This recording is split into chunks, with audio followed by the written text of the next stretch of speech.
साथियों नमस्कार। गाय के राशन से जुड़ी हुई जो इम्पोर्टेंट जानकारियां हैं वो मैं आपके साथ में साझा कर रहा हूं। तो गाय के राशन से जो इम्पोर्टेंट जानकारियां हैं, सबसे पहले गाय कितना खाती है। तो इसके लिए आपको गाय के वज़न का 2% और दूध का 40% उसको टोटल ड्राई मैटर इंटेक देना चाहिए।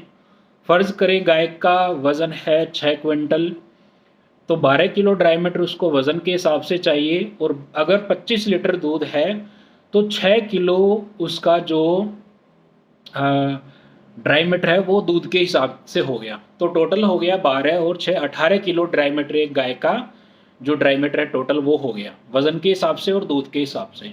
अब जो दूध है ये 3.5% फैट करेक्टेड होना चाहिए। अब साथियों, ड्राई मैटर इनटेक फुलफिल होने का मतलब गाय की जो भूख है वो मिट रही है। ये जो ड्राई मैटर आपने बनाया है, ये अगर ताज़े एनिमल हैं 100 दिन के अंदर अंदर उनको 16-17% टोटल टीएमआर का प्रोटीन उसमें जाना चाहिए। कैल्शियम की मात्रा भी उसमें करीब करीब 0.8 से 1% रहनी चाहिए। उसमें जो एनडीएफ एडीएफ का लेवल है वो भी प्रॉपर होना चाहिए। जैसे जैसे गाय का लैक्टेशन आगे चलता है तो आप इसमें प्रोटीन का लेवल कम कर सकते हैं।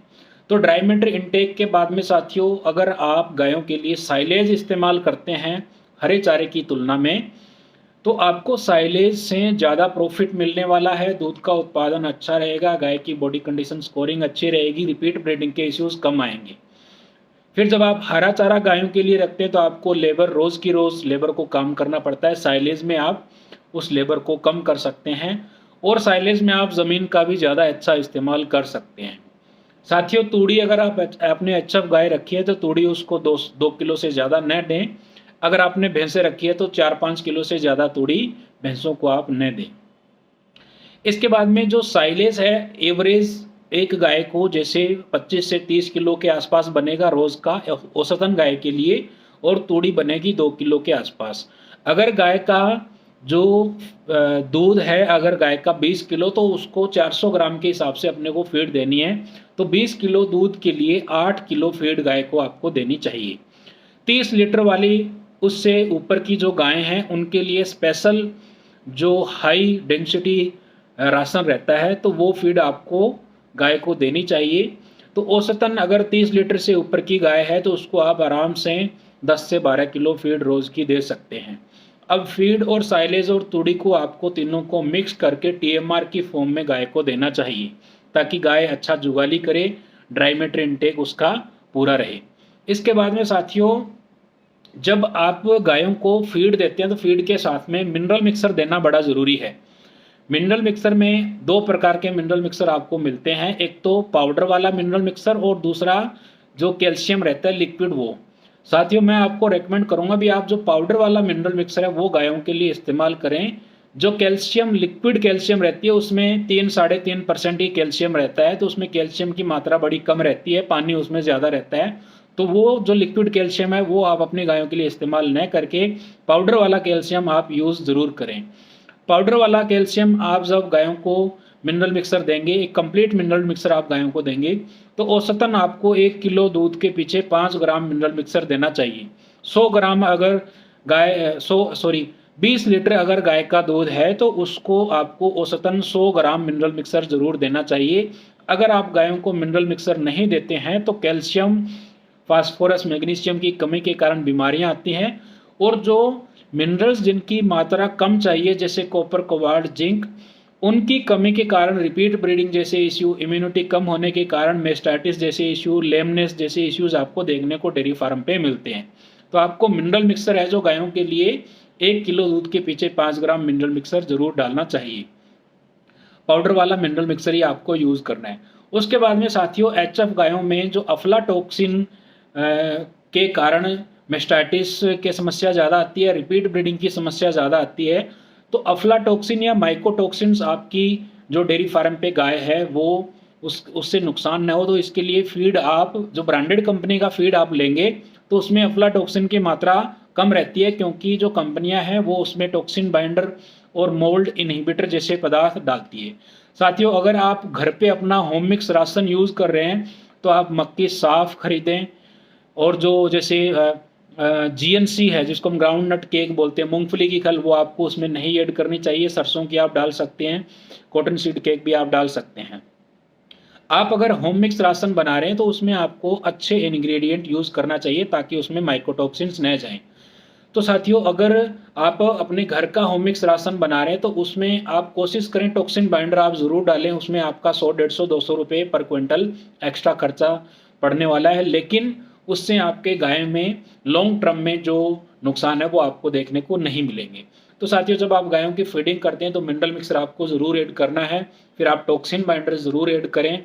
उसके बाद में अगर आपने कोई अनाज को स्टोर किया है तो अनाज को स्टोर करने के लिए जो मोल्ड इनहिबिटर रहते हैं उनमें ऑर्गेनिक एसिड्स का कम्बिनेशन रहता है, वो आप उनका छिड़काव करके, उनको मॉइस्चर उनका कम करके, मोल्ड इनहिबिटर का छिड़काव करके ही आप अपने अनाज को स्टोर करें ताकि भविष्य में वो अनाज खराब ना हो।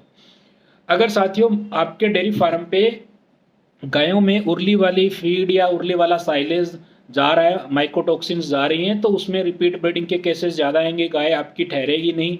फिर मेस्टाइटिस के केसेस बढ़ेंगे, मेस्टाइटिस के केसेस बढ़ेंगे तो दूध का उत्पादन कम होगा, आपका खर्चा भी डेयरी फार्म पे बढ़ेगा। तो ये चीज़ आपको ध्यान ज़रूर रखनी है। जब आप गायों को साइलेज डाल रहे हैं तो साइलेज में जैसे अगर आपने पिट बनाया है तो पिट को कम से कम सामने से 1 फीट गर्मी के समय उसको रोज़ आप निकालें ताकि हवा के कारण उसमें अफ्लाटॉक्सिन्स न बने। अगर अफ्लाटॉक्सिन्स बनेंगी तो गाय उसको उसको दूध में निकालेगी। अगर अफ्लाटॉक्सिन जैसे B1 B2 है तो वो प्रोसेस होकर दूध में M1 M2 की फॉर्म में आएगी, और M1 M2 अफ्लाटॉक्सिन जो दूध में आ रही है उसके कारण इंसानों में भी कार्सिनोजेनिक एक्टिविटी या लीवर टॉक्सिसिटी के केसेस आपको देखने को मिलते हैं। तो साथियों, जैसा राशन गाय खाएगी वैसा ही वो दूध का उत्पादन करेगी। तो गाय का राशन अगर अच्छा आप दे रहे हैं, साफ गाय का राशन आप दे रहे हैं, तो आपकी गाय का जो शरीर की बनावट है वो अच्छी रहेगी, उसमें बीमारियां कम आएंगी और अच्छा दूध आप अपने डेयरी फार्म पे पैदा करेंगे, और अच्छे दूध से आपका और समाज का जो स्वास्थ्य है वो भी अच्छा रहेगा। तो साथियों, ये कुछ बेसिक जानकारियां थी राशन से संबंधित। मैं उम्मीद करता हूं आपको ये जो जानकारी है राशन से संबंधित ये अच्छी लगी होगी। इसके बाद में साथियों, अगर गायों के लिए हम राशन की बात करें तो गायों के लिए जो पानी की व्यवस्था करते हैं, पानी गायों के लिए 24/7 अवेलेबल होना चाहिए। साफ पीने का पानी गायों को हमें देना चाहिए।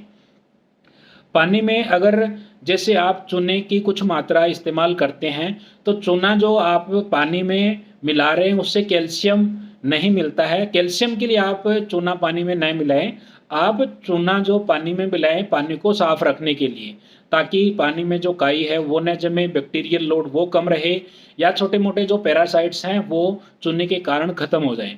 तो चूना अगर गायों को आप पानी में मिला रहे हैं तो उसके लिए सबसे बढ़िया विधि क्या है, आप चूने का घोल जो गायों की खुरली है जहाँ पे गाय पानी पीती हैं वहाँ पे आप हफ्ते में 2 बार उसकी पुताई कर दें, ताकि जो खुरली है वो साफ रहेगी, उसमें काई नहीं बनेगी। जो हरी हरी काई है वो गायों को नुकसान करती है, टॉक्सिसिटी भी कर सकती है, और कई बारी जो पैरासिटिक लोड है वो भी गायों में बढ़ने लगता है, बैक्टीरियल लोड भी बढ़ने लगता है। तो पानी को साफ रखने के लिए जो चूने की मात्रा है वो भी आपको पानी में जरूर इस्तेमाल करनी चाहिए।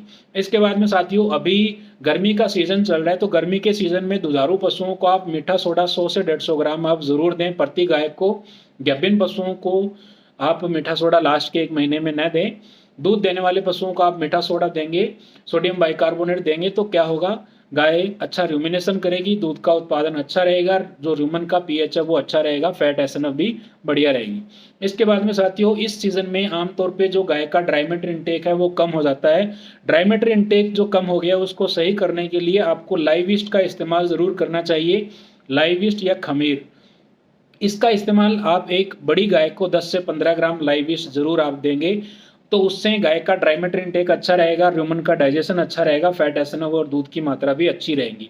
तो साथियों, ये कुछ इंपॉर्टेंट और बेसिक जानकारी है जो डेयरी फार्म पे हमें ज़रूर प्रैक्टिस करनी चाहिए। अकेला जो अनाज या खल पे अपने को भरोसा नहीं रखना चाहिए, इसके अलावा भी गाय को बहुत सारी चीज़ें चाहिए। तो ये चीज़ें अगर आप डेयरी फार्मिंग में करेंगे तो आपको डेयरी फार्मिंग में जो प्रॉफिट है वो अच्छा रहेगा। साथियों, अगर आपको डेयरी फार्मिंग से संबंधित कोई भी गाइडलाइंस चाहिए तो आप मेरे से संपर्क कर सकते हैं और इस इन्फॉर्मेशन को अपने दोस्तों के साथ में शेयर ज़रूर कर सकते हैं। Thank you.